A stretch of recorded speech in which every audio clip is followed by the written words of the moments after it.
बैठे हैं मेरे शंभु पहाड़ों के टीला में, बैठे हैं मेरे शंभु पहाड़ों के टीला में। देवघर चलो सजना, क्या देवघर चलो सजना सावन के महीना में, देवघर चलो सजना सावन के महीना में।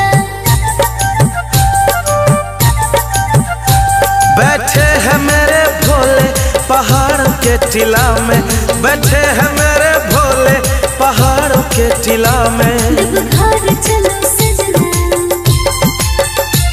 देवघर चलो सजना सावन के महीना में, देवघर चलो सजना सावन के महीना में।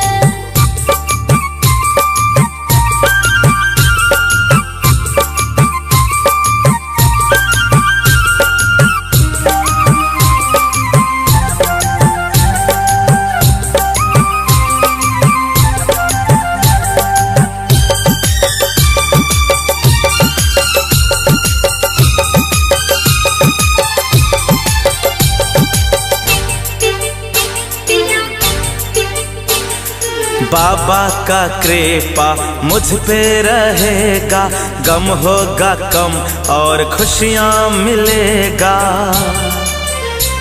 ए सजने बोलो, बाबा का कृपा मुझ पे रहेगा, गम होगा कम और खुशियाँ मिलेगा।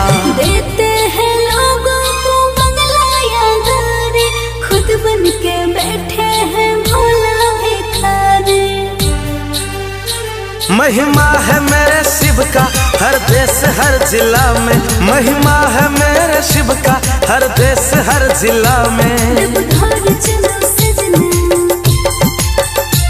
देवघर चलो सजना सावन के महीना में, देवघर चलो सजना सावन के महीना में।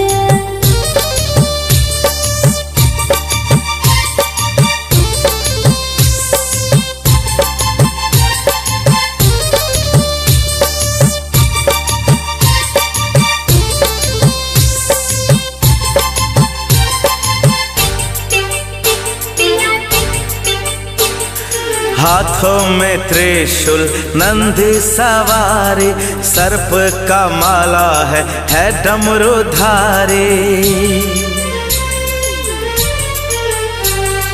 हाथों में त्रिशूल नंदी सवारी, सर्प का माला है डमरूधारी। सन्नू नवा प्रतिमा सिर को झुका लो, बाबा के मूर्त अपने दिल में बसा लो।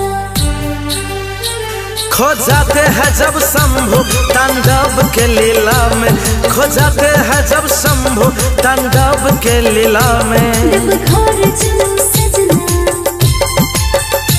देवघर चलो सजना।